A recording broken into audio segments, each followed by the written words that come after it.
The barn door exploded open with a crash that shattered the frozen January night.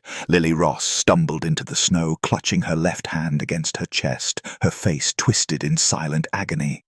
Behind her, shadows moved violently in the lamplight, voices raised in fury and accusation. Blood dripped between her fingers, dark against the white ground.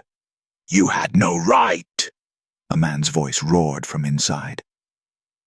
Luke Peterson burst from the ranch house, his boots pounding across the yard. He reached Lily just as her knees buckled, catching her before she fell. Her eyes met his, watery but defiant, and in that moment he saw something that would haunt him forever. Not fear, but determination. "They broke it," she whispered, holding up her hand. The fingers bent at impossible angles, swollen and purple. "But I'm not done cooking." Behind them, 3 ranch hands emerged from the barn, their faces dark with drink and rage. The foreman, Jack Crawford, pointed a thick finger at Lily. "She stole from us.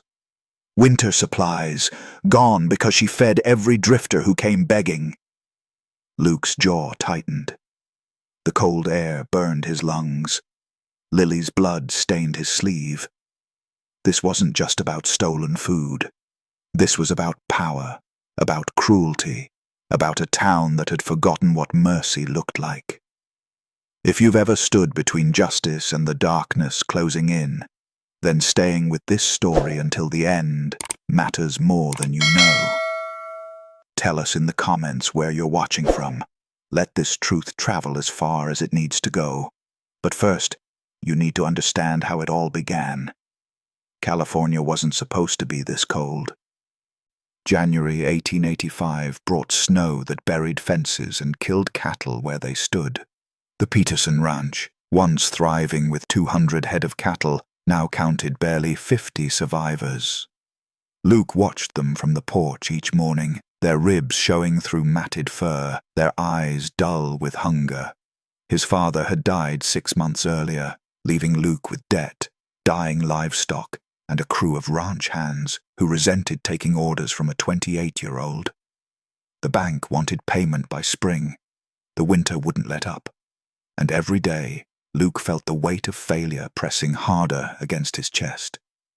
The only bright spot was Lily Ross. She'd arrived in autumn, a 60-year-old widow with silver hair pulled tight and hands that never stopped moving. She'd asked for work in the ranch kitchen, offering to cook for the crew in exchange for room and board. Luke had hesitated. Women her age usually stayed with family. But something in her steady gaze convinced him. Within a week, the bunkhouse stopped complaining about the food. Within a month, men from neighboring ranches found excuses to visit at meal times. Lily's cooking had a reputation that traveled faster than gossip. But gossip traveled too. Whispers spread that Lily was too generous, that she fed travelers who came to the back door, that ranch supplies vanished into her mysterious charity. The crew grew suspicious. Jack Crawford, the foreman, started watching her like a hawk watching a rabbit. And then came the night everything changed. The night the barn door exploded open. 3 weeks before the barn door crashed open, Luke sat in the ranch house kitchen, watching Lily work. Her hands moved with practiced grace, kneading bread dough with a rhythm that seemed almost like prayer. The wood stove radiated warmth, the only comfort against the howling wind outside. "My mother taught me," Lily said without looking up. "She said cooking was the only magic poor people could do. Turn nothing into something. Feed bodies and souls at once." Luke nodded, cradling a cup of coffee. "The men have noticed. They actually smile at supper now." Lily's mouth curved slightly. "Hungry men are angry men. Fed men remember they're human."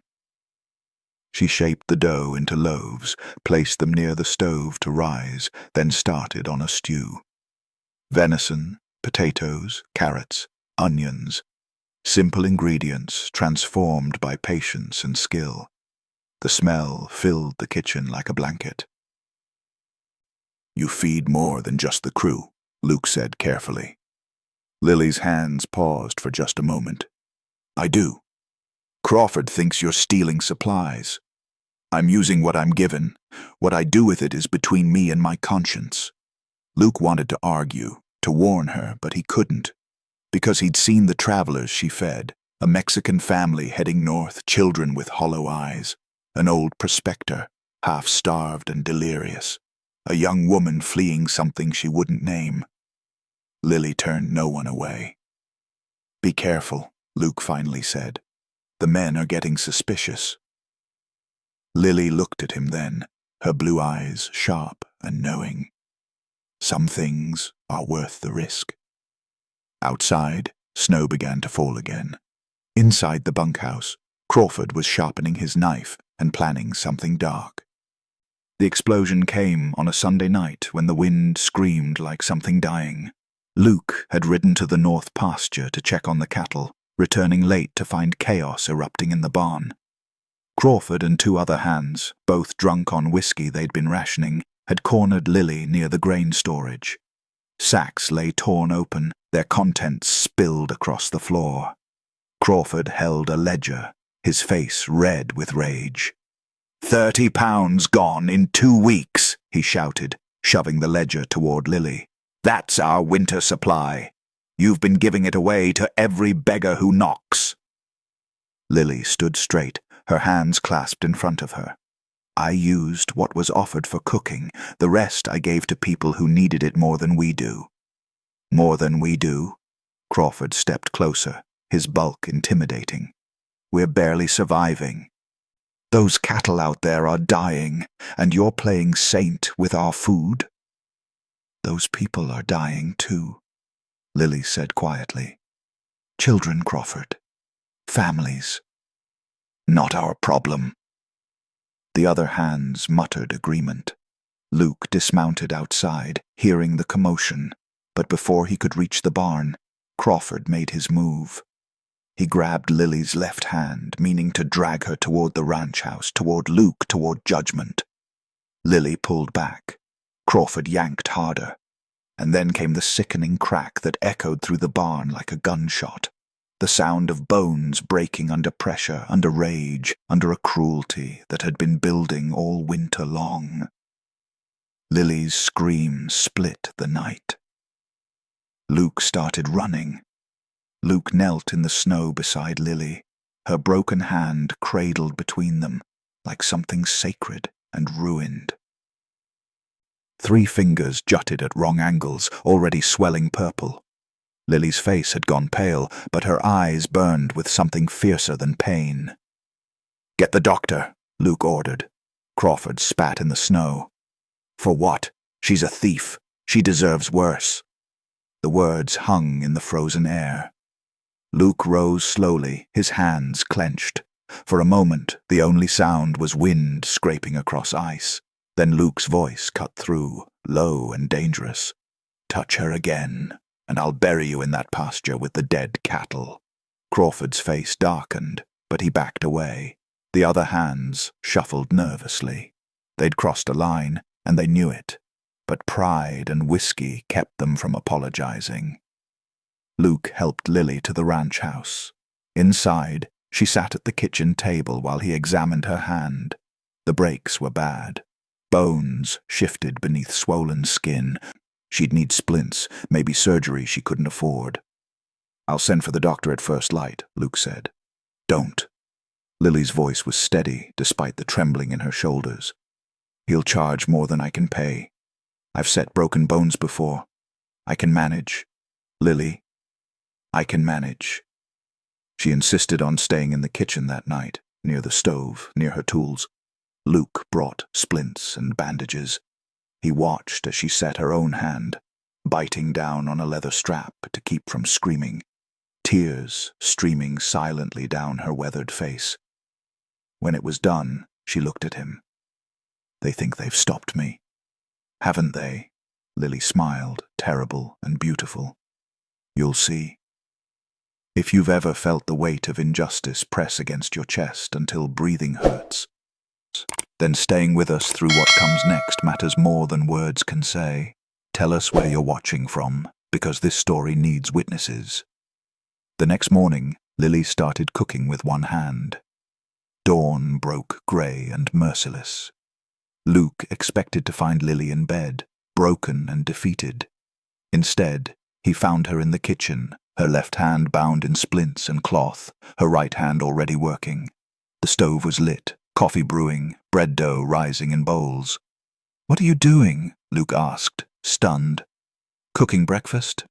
She kneaded dough one-handed, bracing the bowl with her body, using her splinted hand only when absolutely necessary. Sweat beaded on her forehead. Every movement brought visible pain, but she didn't stop. "You need to rest." "I need to work."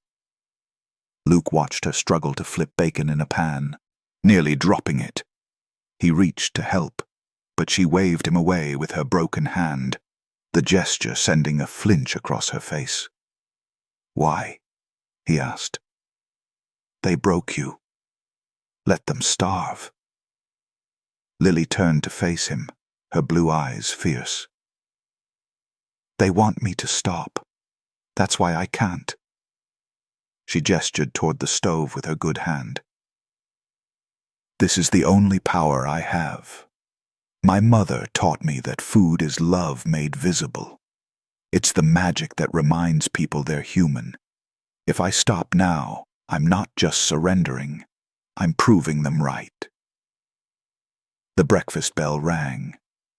Moments later, ranch hands filed in, Crawford among them.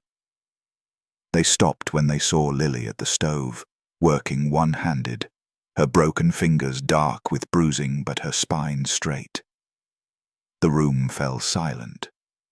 She served them biscuits and gravy, bacon and eggs. Coffee so strong it could wake the dead. Every plate filled despite her limitations. Some men looked ashamed, others looked angry. Crawford stared at his plate, then at Lily. She met his gaze without flinching. But outside, smoke began to rise from the east pasture, and someone was shouting about fire.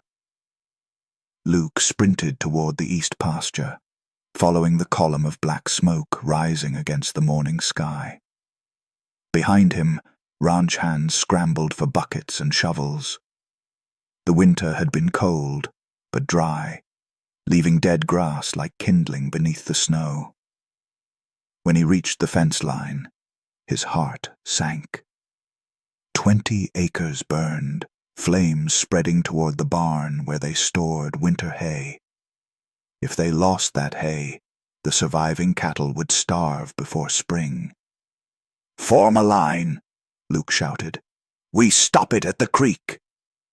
Men worked frantically, digging fire breaks, hauling water, beating flames with wet blankets. The smoke choked them, the heat seared their faces, but slowly, painfully, they contained it. It took 3 hours. When the last ember died, Luke stood among the charred remains and counted the cost. 15 acres of grazing land gone, 2 calves dead, and the hay barn saved by mere yards. Crawford approached, his face smudged with soot. "Accident?" Luke shook his head. "The fire started in 3 places. Someone set this." The realization settled over them like ash. Someone wanted to destroy the ranch. But who? And why now? Back at the ranch house, Luke found Lily still cooking, preparing lunch one-handed. Her face was drawn with exhaustion and pain, but she didn't stop. When he told her about the fire, her expression darkened. "It's starting," she said quietly. "What is?" She turned to face him, her voice barely above a whisper. "Revenge. They're not done with me yet, and they'll burn everything to prove their point." Luke felt ice in his stomach. "Who?" Lily opened her mouth to answer, but the sound of shattering glass exploded from the bunkhouse, followed by men shouting, and something far worse. The sound of a gunshot. Luke found Crawford in the bunkhouse, standing over a shattered lantern, a pistol smoking in his hand. The bullet had gone through the roof. The other ranch hands stood frozen, their faces reflecting fear and confusion. "Someone tried to burn us out," Crawford snarled. "And I know who's behind it." "Who?" Luke demanded. Crawford pointed the pistol toward the ranch house, toward Lily. "That witch brought this on us. Those people she's been feeding, they came back for more. When she had nothing left to give, they torched the pasture." Luke's jaw tightened. "You don't know that." "Don't I? She's been harboring criminals, feeding thieves. Now they want the whole ranch."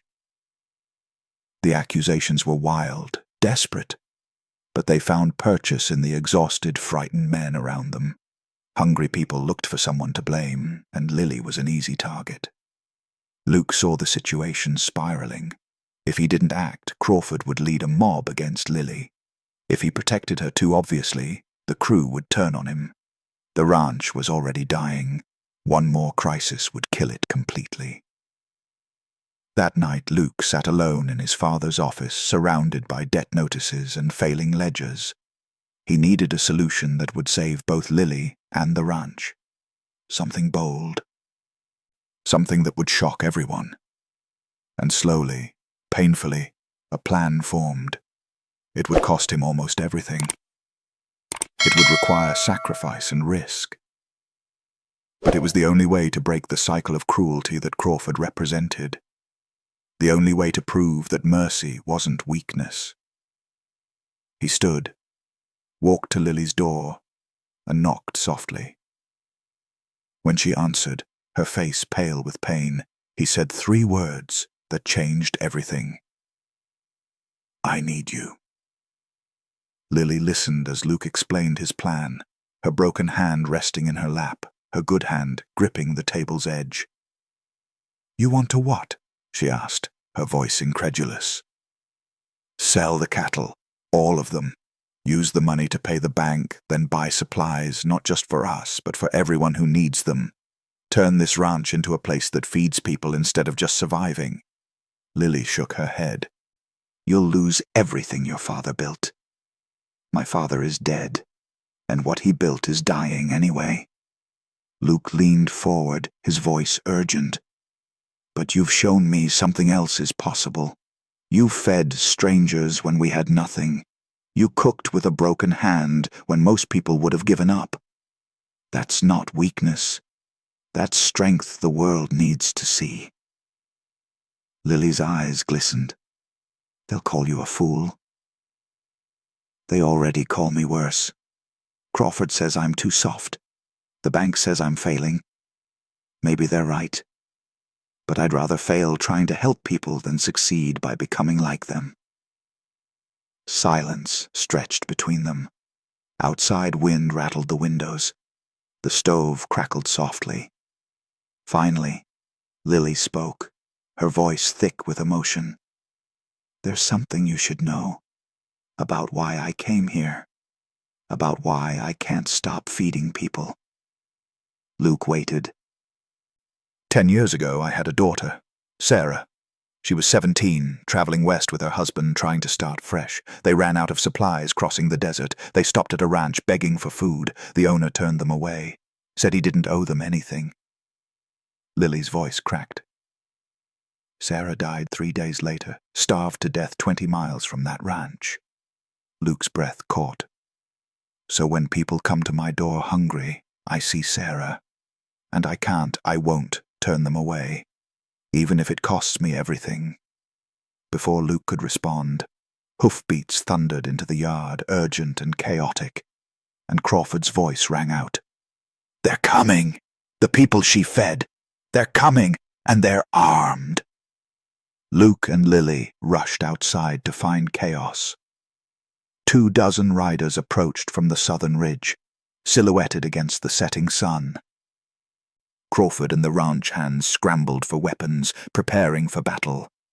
Fear and anger swirled through the yard like the dust kicked up by nervous horses. Luke stepped forward, raising his hands. "Wait!" "Wait for what?" Crawford spat. "For them to burn us to the ground?" "They're not here to fight," Luke said, his voice steady. The riders drew closer. As they entered the yard, details emerged. These weren't bandits or thieves. They were families. The Mexican couple Lily had fed, their children now wrapped in blankets. The old prospector, cleaner, but still frail. The young woman, no longer alone but accompanied by others. And at their head rode a man Luke didn't recognize, weathered, grey-bearded, with eyes that had seen hard years. The man dismounted slowly. "We heard what happened." "Heard someone hurt Miss Lily for helping us." He gestured to the group behind him. "We came to set things right." Luke's throat tightened. "You don't owe us anything." "We owe her everything." The man reached into his saddlebag and pulled out bundles. Food, blankets, tools. Others did the same. "We're not rich, but we brought what we could, and we brought our hands. Heard you need help rebuilding." Crawford stood frozen, his mouth open. The other ranch hands looked stunned. Lily stepped forward, her broken hand pressed to her chest, tears streaming down her face. "You didn't have to come." "Yes, we did," the man said simply. "You showed us mercy when we needed it most. Now we show you the same." Over the next hours, the yard transformed. The travelers shared supplies, helped repair fire damage, and cooked alongside Lily, giving her the help her broken hand required. What had been a dying ranch filled with suspicion became something else, a community built on reciprocity instead of cruelty. Crawford watched it all, something shifting in his weathered face. Finally he approached Lily, his hat in his hands. "I was wrong," he said. The words dragged from somewhere deep. "I'm sorry." Lily nodded, accepting without demanding more. Luke stood on the porch as stars emerged overhead, watching people work together in the lamplight. He'd thought revenge meant retaliation, punishment, destruction. But Lily had shown him a different kind of revenge. The kind that broke cycles instead of perpetuating them. The kind that fed enemies until they became friends. She'd kept cooking, even with a broken hand. And in doing so, she'd broken something else, the belief that survival required cruelty. The ranch would change now. It would become a place of refuge, not just profit. And that